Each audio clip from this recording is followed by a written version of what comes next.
Bring in show music, please. Today on Squawk Pod, President Trump says he'll decide within 2 weeks on whether to join Israel's campaign against Iran. We're joined by Israel's economy minister, Nir Barkat. We want to make sure that Hamas will never exist after this war. The first major legislative win for the crypto industry passed in the Senate earlier this week. Crypto expert and Haun Ventures CEO, Katie Haun. We're talking about trillions and trillions of dollars of disruption coming. Plus, President Trump extends a TikTok ban for a third time, the U.S. hits a new record of millionaires, and do you know the population of Iran? Now I know, 92 million. I'm CNBC producer Zach Vallese. It's Friday, June 20th. It's a Friday in the summer. Squawk Pod begins right now. Stand Andrew by in 3, 2, 1. Cue Andrew. Good morning and welcome to Squawk God. Box. Right here on CNBC. We're live at the NASDAQ market site in Times Square. Are you real? Are you here? There's Joe Kernen right there. Are you real? Becky's off today. I am real in the flesh. It's nice to see you after almost. Can I touch you? It's almost been like 2 weeks. Almost. Can I touch you? Maybe a week and a half. If I keep it clean. You really are. It's nice. Nice to see you, sir. It's good to see you. A lot going on. Spamming the globe. Spamming the globe. I was out in Stockholm at that Brilliant Minds thing when I called in. Oh my God! Have you got the syndrome? Which the Stockholm? I don't have the Stockholm syndrome. Hopefully, you resisted. And then I was just out in Cannes. I know. Where all the marketers, and media, that's muckety muck were mucking around. That's cool. The film festival is not quite yet, is it? I think the film festival just happened. Oh, it already happened. I think it That's already right. happened. My son, we were thinking we couldn't go to that for some. We go to these film festivals. One of these years we're going to go. One of these years we're going to go. Telluride at the end of the summer, which is always a beautiful time to go. I guess we should tell people what's going on. Iran's foreign minister says the country won't agree to de-escalation talks while under attack by Israel. He made those remarks to Iranian state TV today. I guess the studios that are still intact. Also, ahead of a scheduled meeting in Geneva with the foreign ministers of Britain, France, and Germany, and a top EU official in Washington, the White House press secretary delivering a message from President Trump that he will decide within the next 2 weeks whether the U.S. will get involved in the Middle East conflict. Yesterday, Iran struck a major hospital in Israel's largest southern city. For its part, Israel said it hit 2 nuclear sites in Iran, in addition to targeting a partially built heavy water reactor in the central part of the country.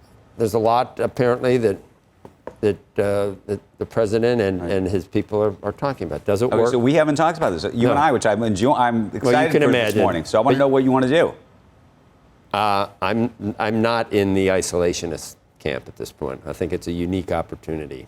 If you can you explain to a one and done and say I'm satisfied, but maybe within 2 weeks, that's enough time. If they look around, I mean, there's no, Hezbollah hasn't launched any missiles. Right. Hamas seems to, the Houthis, none of that's happening right now. This is a unique opportunity which Israel has presented the world with. No, I think it could be remarkable. I was reading an article last night, though, about these bunker busters and whether they work. Right. And that, to me, is the beginning, middle, and end of the entire conversation. If they work, you use them. Yeah. If they don't work, I don't know what you do. I watched yesterday the individual that was involved in the development and the testing. He says, I think you have maybe a couple of entrances. You do 2 in each. You can do a couple. And you do 2. One opens it up. The next one, and we can GPS them right to exactly where you want to go. Do we need an authorization from Congress for this? Bush got them for both. I don't think we could get one, though. And I don't think there are provisions where if you say that it's an emergency situation, that's it's in the eye of the beholder. Okay, so here's Is it an emergency situation for the United States that Iran apparently within 2 weeks could say, the Ayatollah could say, build me a bomb? And it could be done in 2 weeks. Well, in which case, then you got to move quicker than that. Well, then I'd say that's an emergency for the United States. I'd say that What qualifies. is going on? Just help me, because I've been away. The whole Tucker thing, the whole Steve Bannon thing. I don't understand the Tucker. There's a sort of a troop who are very much in the pacifist there's a great piece situation. Great piece here in the Journal which explains exactly your question. Why are they call these individuals misguided? Because they don't see any difference between what's happening with Iran and what happened with Iraq and what happened with Afghanistan. So they don't want an endless war. They think that it would somehow be dragged out. We'd be dragged into a much longer, situation than just doing Fordo and saying I'm satisfied now, and we're not going to try to do regime change unless it happens organically, which that was supposed to happen in Iraq too with the flowers from all the people. It never did, but it might be a different. I think every situation is different, and we don't want. I mean, of all people, Trump is not someone that you would think of would start a foreign war. I got one more for you. Yeah. I did not know that Tucker and Ted Cruz that was a horrible had a beef or a thing or a something. So prior to the latest beef. I just didn't even. I thought they were on the same team. That was a shocker for me. Do you know how many people were in Iran? That was now I know. 92 million. All right. Huh? Yeah. 92 million. Exactly. The distance from the sun. But I probably couldn't have nailed that. I think I could have gotten within 50%, maybe. How many people are in? Do you know the ethnic mix? A lot of different. You don't look at the tables. Different ethnicities. There are a lot of different ethnicities. Right.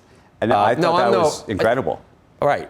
And I think those were kind of like, Tucker was loaded for bear with a lot of that. I don't understand the whole APEC thing. I mean, I don't understand the whole there are times we all agree. I think Tucker agrees that Iran can't have a nuclear bomb, right? Does he at least acknowledge that?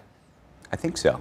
Because Tucker's a very bright guy. This regime, I was around in 1970. I don't know if you were just born, probably. That was, when this happened, they've been a thorn in the world side, the biggest state sponsor of terrorism that the world has had. There's nothing, I don't think there's any redeeming qualities of that regime. Can you name one?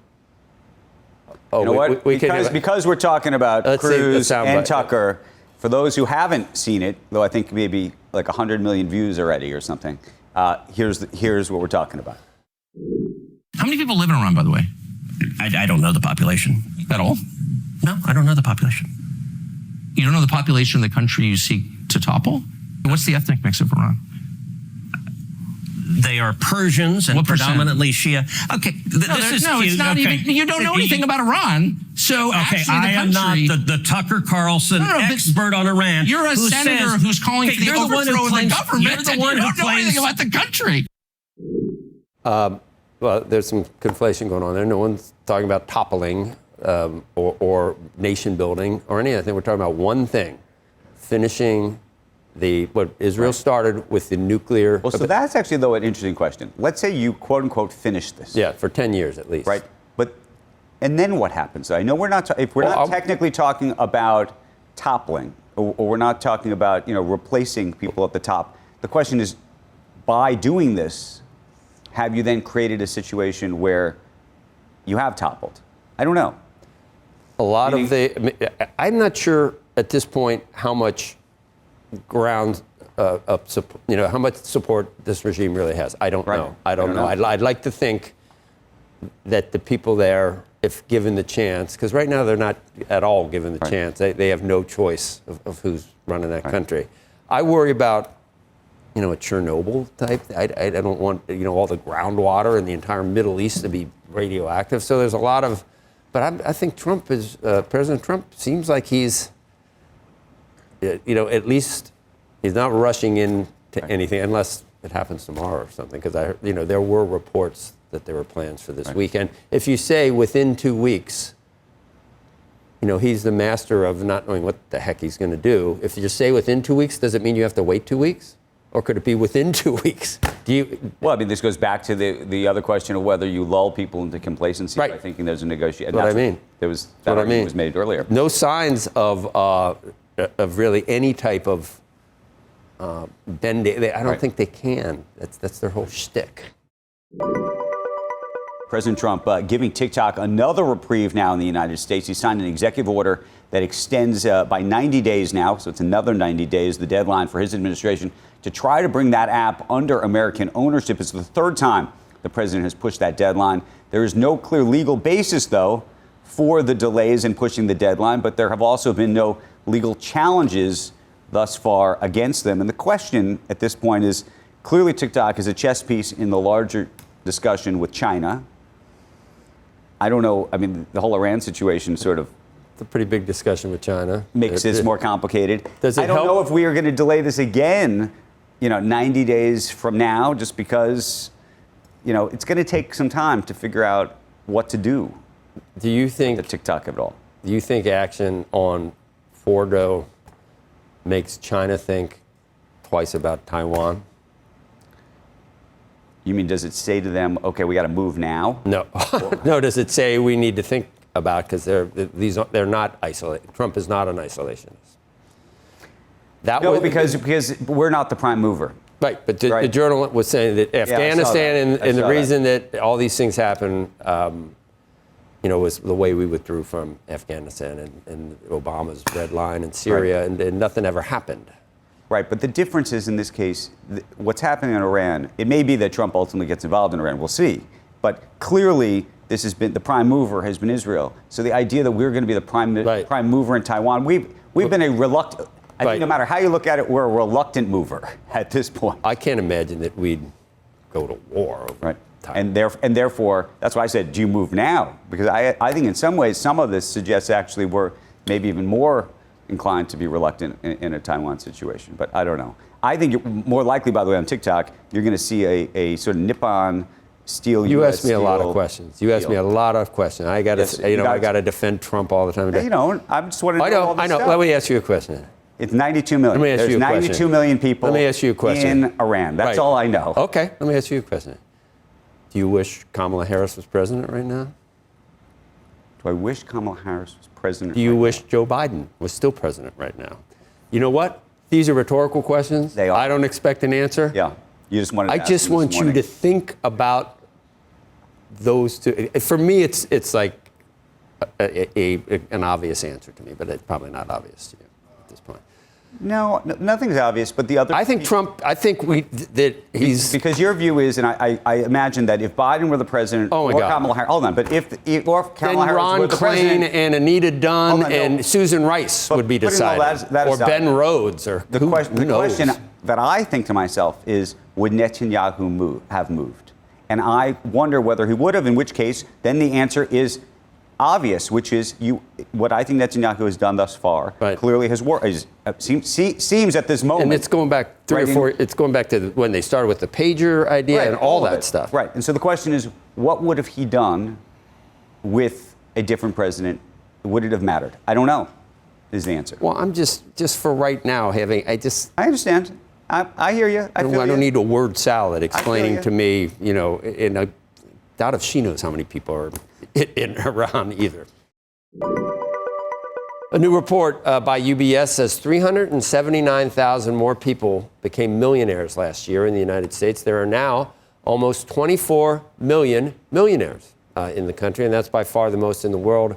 Mainland China, interestingly, was second with 6.3 million. Now, is that yuan? You have to have a million yuan? No, probably dollars. Should be dollars. Otherwise, it doesn't really count. Of course, I was kidding. You can read more about the report in Robert Frank's Inside Wealth newsletter. Go to cnbc.com/Inside Wealth. And I challenge you. Yeah, challenge me. To say something negative about that. I don't look for it. It's a positive morning. It's a Friday. It is. In the summer. We could interview Bernie. I guarantee you he's pissed off about this. I guarantee you're right. Tease will be next. Next on Squawk Pod, tough talk as we speak with Israel's Minister of Economy and Industry about his country's ongoing conflict with Iran. We're telling the region, telling the world, don't mess around with Israel. We know how to deal with our challenges. Focus on peace with us, expand the Abraham Accord. But if you come to fight with us, you're going to lose your war. We'll be right back. This is Squawk Pod. Here's Andrew. Right now, we're going to talk more about our main and top story of the morning. President Trump saying he's going to decide soon on whether to join Israel's campaign against Iran. The two countries trading attacks again today. Yesterday, Israel's main hospital in the southern part of the country was hit with an Iranian missile. Tel Aviv also hit by missiles, with one falling very, very close to the Tel Aviv Stock Exchange, partially owned, we should mention, by hedge fund manager Bill Ackman. Nir Barkat is Israel's Minister of the Economy and Industry and is with us this morning live from Israel. Good morning to you, sir. We appreciate you joining us so very much. Just speak to us, if you could, about sort of how you see this military escalation taking place. What happens over the next 2 weeks, and what do you think Israel does, almost irrespective of what the U.S. does? Well, first of all, thank you for having me.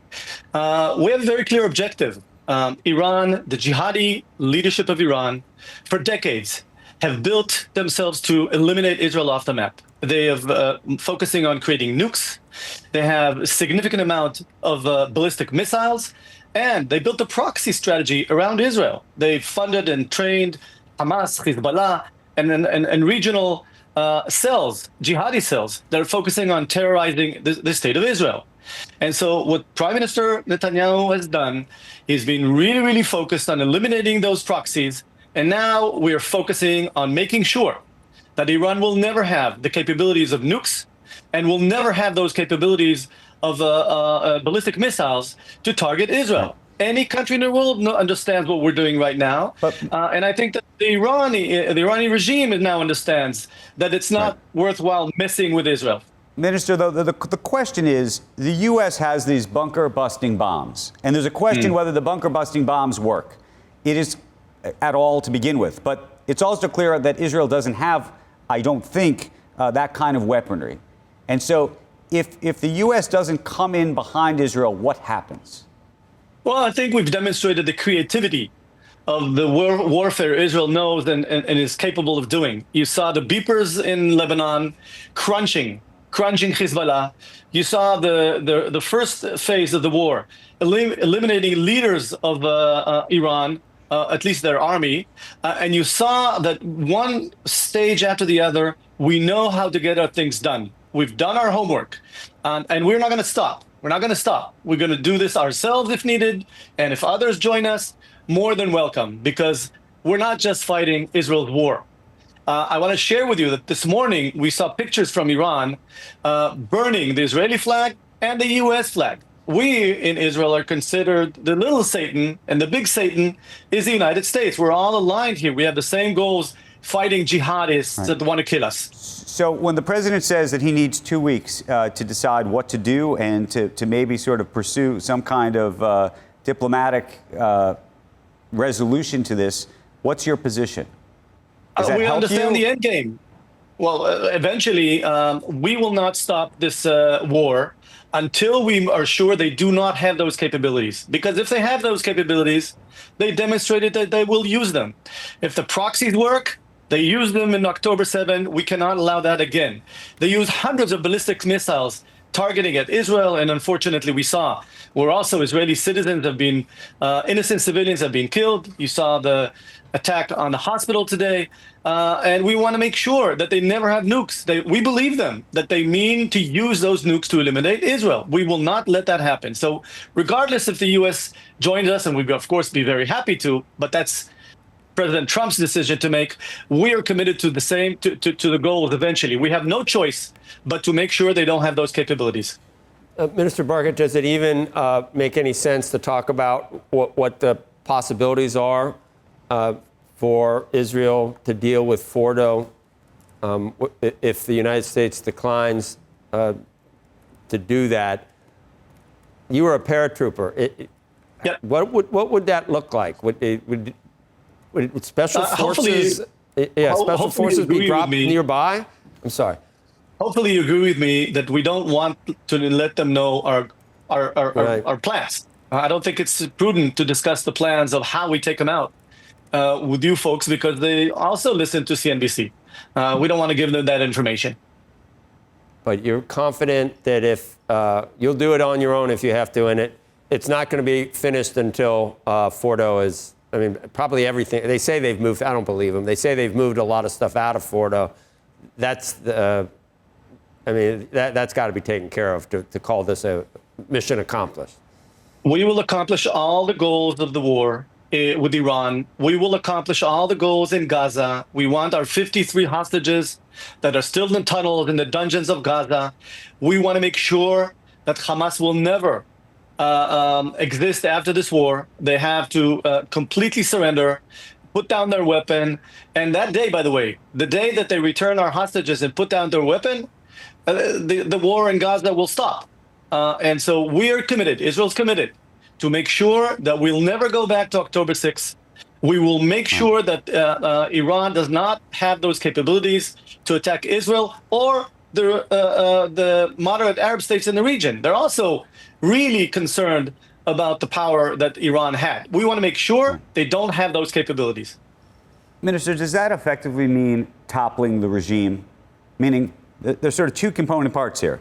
There's removing the nuclear capability of this country, and then there's who's running this country and what comes next.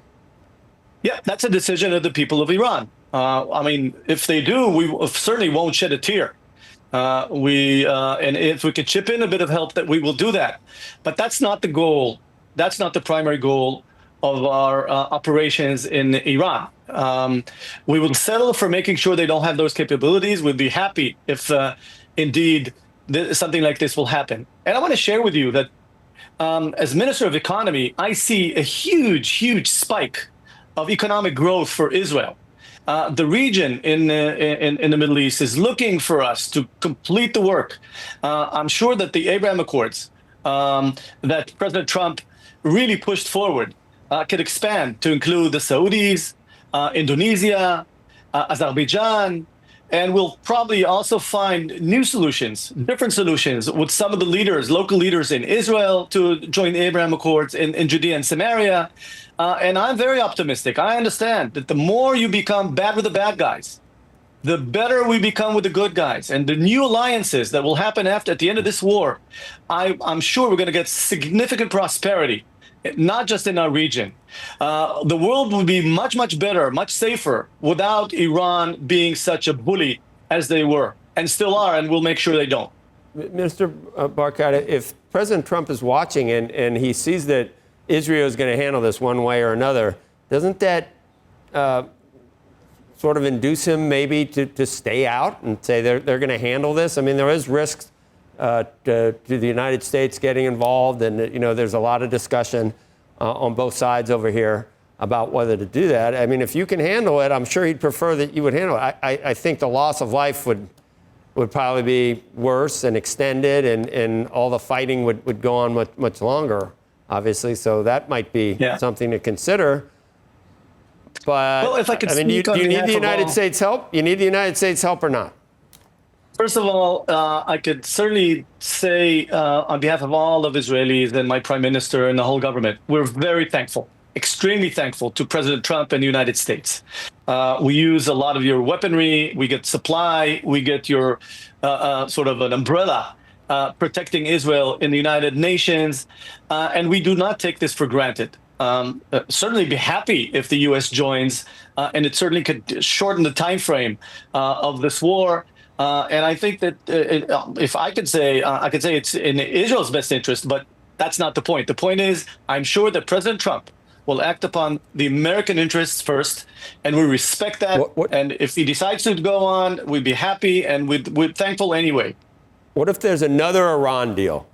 God help us. Another Iran deal for monitoring, enrichment, all the things that we know, Iran probably didn't comply with it in the past. But, there are negotiations going on. If there were to be a negotiated settlement, would you honor that, or are you still going to take care of your business there with Fordo?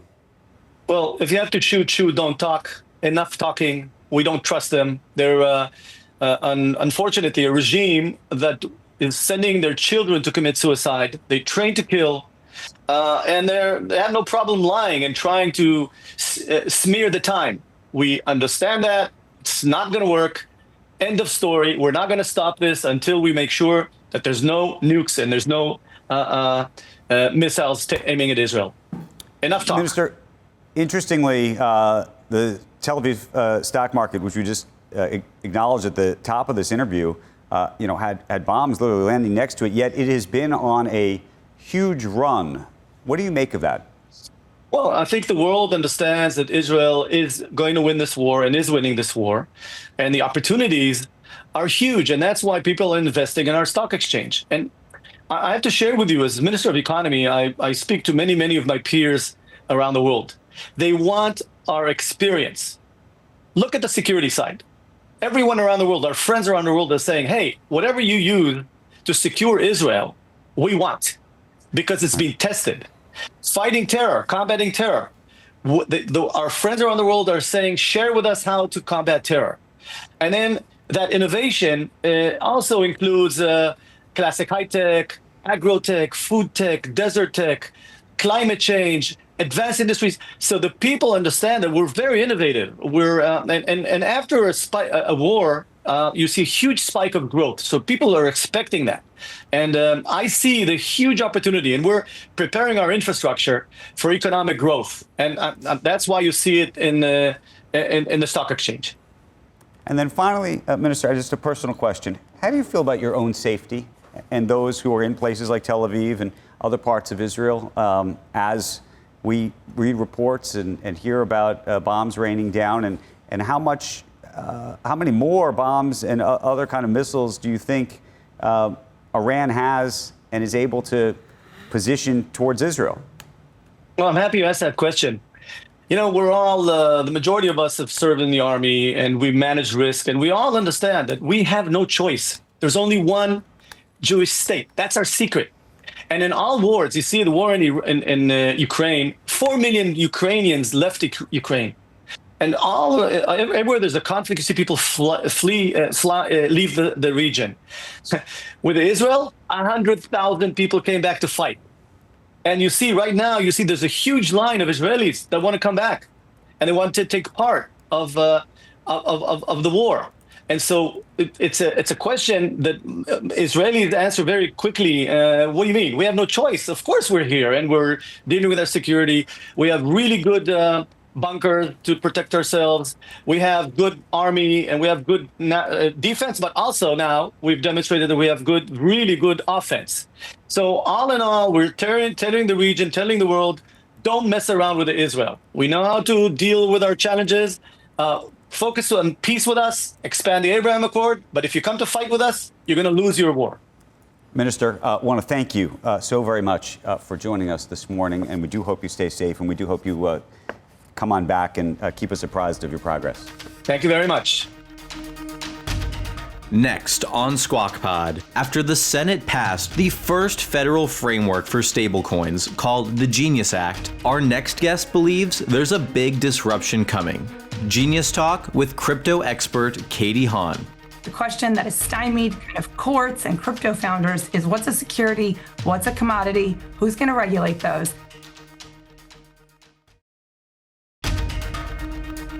You're listening to Squawk Pod. You're watching Squawk Box on CNBC. I'm Joe Kernen, along with Andrew Ross Sorkin, who came back on a Friday. That's an interesting move, is it not? Well, there was a holiday yesterday. There was, I know. So I came back yesterday. By the way, I've decided, before. Becky's off, but I've decided if we ever do a 4-day work week, I want to do Thursday. I don't want to do... Really? Yeah, you do 3 days, then Wednesday you can stay up, you get Thursday off, and then what do you got left after Thursday? Got 1 day. What about just doing it on Wednesday? That way you go 2 and 2. I don't know. Let me think about that. Earlier this week, the Senate passing the Genius Act, the first federal framework for stablecoins. Joining us right now in an exclusive interview, I keep calling her the OG. She really is one of them. Katie Haun, founder and CEO of Haun Ventures. She was previously on the board of Facebook's stablecoin project and former board member of Coinbase when the company launched USDC. Good morning, Katie. It's been a long time. How are you? Good morning. It has been a long time. I'm doing well. How are you? Thank you for having me. I'm great, thanks. In terms of the Genius Act and what comes next, obviously the House is what comes next. But where do you see the fault lines in all of this? And to the extent it changes the stablecoin world, we have Circle just went public, obviously. What does the stablecoin world look like to you a year or two out after all of this? Well, it looks much bigger. Not just after the Genius Act, it was already growing. And, I debated Paul Krugman, the economist, in 2018 on stablecoins, and you can go watch it on YouTube. And I said then this made a lot of sense. And just because a wise person told me, just because something's inevitable doesn't mean it is imminent. And indeed, while many people have been declaring the blockchain and digital asset space dead over the last few years, we have been investing into stablecoin infrastructure, stablecoin applications. And I think what we've seen, Andrew, is just tremendous growth. Let me give you 3 statistics that I know you had Jeremy and Circle, a lot of buzz there, but let me give your viewers 3 stats on stablecoins, something that didn't even exist, 6 years ago, 7 years ago. $250 billion of supply. And that's up so much year over year. I mean, the growth has been really exponential. You're talking about just over a year ago, $100 billion of stablecoin supply. So it's really growing very rapidly. And we think that growth will continue, particularly with the advent of the Genius Act. But it's not just that. Another statistic that I think people are surprised to learn about stablecoins is stablecoin transaction volume for the first time eclipsed the transaction volume of Visa last year. I'm not sure if you knew that. And then the third thing about stablecoins is they're now the 14th largest holder in the world of U.S. Treasuries, having surpassed the economies of Germany and Norway as the largest holders. So, Katie, but that raises to me a whole other question, and I think one that's worth delving into, which is, to the extent there are risks in our economy and in our system, what is the chance that the stablecoin universe is upended in some way that we don't understand? Because either there are not enough treasuries that are backing the stablecoins, and a player is not as compliant as you want them to be. That's on one end of it. The other end of it is, if you have the concentration that we're talking about of one company or a group of companies owning so many treasuries to try to back the stablecoins, how should we think about that? Yeah. Well, when I'm talking about stablecoins, Andrew, also let me be really clear. I'm really talking about fiat-backed, one-to-one, dollar-backed or fiat currency-backed stablecoins. I'm not talking about algorithmic-backed stablecoins, although a really interesting idea. We did see some spectacular failures in that area not too long ago. So what I'm talking about are fiat-backed. And in many ways, I think one of the really great things about stablecoins, fiat-backed, particularly with this legislation, is, for every one USDC that Circle issues, there is $1 in a, for example, JP Morgan bank account. And we all woke up to the limitations of the fractional reserve banking system with Silicon Valley Bank. So this is fully reserved. And I think that's important. But you mentioned the Genius Act, and I think let's come right back to that, because I think the space you called me an OG. I've been in the space for 10 years. One of the things I've been saying since I first came on your show, I've been asking for regulatory clarity and more rules of the road. And I think the Genius Act is exactly that. And I think, if you're talking about risks, let's get some legislation in. So that's why I think it was really exciting that Senate Democrats and Senate Republicans came together to pass this historic bill. But may I say, I think the really transformational crypto framework is also the market structure bill. And I know there's been a lot of talk of both. Of course, the question that is stymied kind of courts and crypto founders is, what's a security? What's a commodity? Who's going to regulate those? And there's a perfect opportunity for the Senate and the House to also get that bill. And I think we saw 70 House Democrats last year join in support of a bill like that. So let's get both passed. And I think that's really... Yeah. Katie, what do you make of just, the reason I was focused on just the risks in the system, because actually now as this business is really growing, we were speaking to the CEO of Tether before. Obviously, people have been demanding more transparency from that company, for example, for a long time. Where are the risks in the system, to the extent there are some that we should be thinking and concerned about, if at all? Well, look, I think some of the risks exist in the same banking system, right? Let's have audits. If you talk about USDC, which is a large stable coin, after Tether, it's the second largest market cap. I mean, you're talking about 2 issuers, Coinbase and Circle, those are public companies. They're audited by Big Four accounting firms. So let's see, and if companies are going to stay private, let's see the audits happen every year. And I think, I'm not sure about Tether, but I do believe they have a board.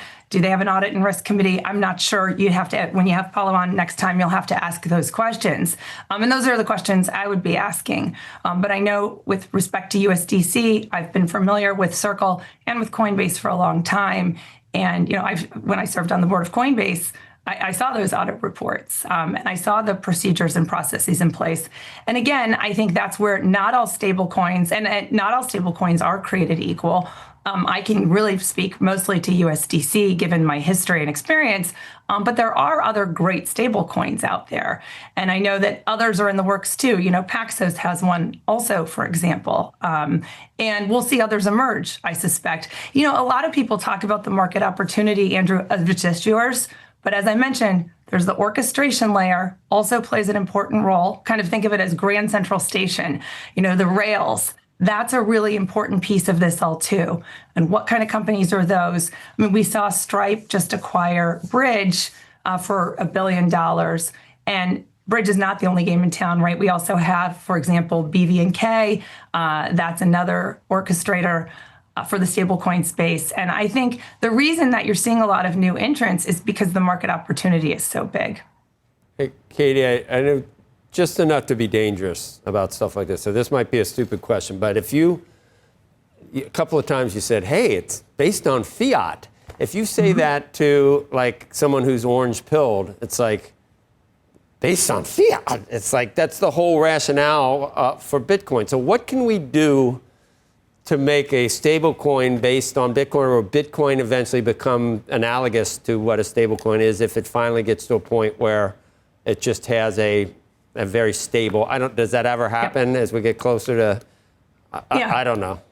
I think, look, Joe, I'm glad you brought up, I think you're talking about Bitcoin, and I'm glad you brought up Bitcoin. We're obviously also long Bitcoin, and I don't think the two are mutually exclusive. In fact, zooming out, Bitcoin is the granddaddy of them all. This is what launched Satoshi's white paper. If you read it from 2008, it called for an electronic peer-to-peer payment network. So really, stablecoins are kind of the original vision of Satoshi.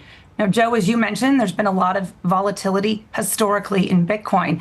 And, think about gold. People forget gold lost 30% of its value in the 1970s. There's no denying that Bitcoin has been volatile. But let me tell you an interesting statistic about Bitcoin that your viewers might or might not know.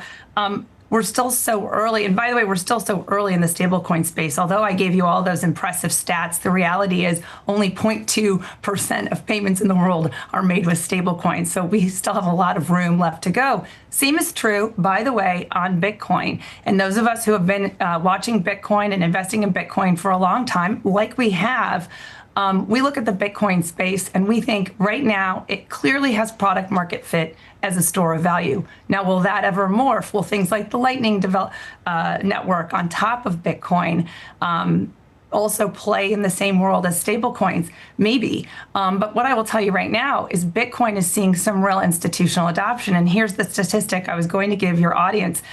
In traditional asset classes, you've got traditionally about 80% of other asset classes are held by institutions and 20% are held by retail. And in Bitcoin today, we think it's still so early because the institutions are still just at the beginning of coming in, to the point that Bitcoin, only 10% of the world's Bitcoin is held by institutions. So really, it's very much flipped from other asset classes. And we're starting to see that change. Now, why are we starting to see that change? Things like the Bitcoin and Ethereum ETFs were approved. It's just another signal that this is not going away. Another imprimatur. I know there are plenty in the crypto community who don't need government imprimaturs, but guess what? Institutions do. And so when you have things like the Bitcoin ETF approved, what was it, a year and a half ago? And Andrew, you remember I said ETFs will be approved. And it was very unpopular at the time. People said, you're crazy, they're never going to be approved post FTX. But we saw that DC Circuit opinion unanimously, right. Most liberal judge, most conservative judge joined together and said, really leave the SEC no path but to. So Katie, given that you've been right about the predictions thus far, We're at about $105,000 on Bitcoin. You want to call it? Make it easy. Not easy, but I'll give you a lot of time. 3 years from now, 36 months from now. Andrew, you know I'm never going to do that. The former prosecutor and me would never. I think it would be totally irresponsible of me to do that because Katie, we see the volatility. I got to try. If Bitcoin becomes stable, why do we need a stable coin? Does everything a stable coin does.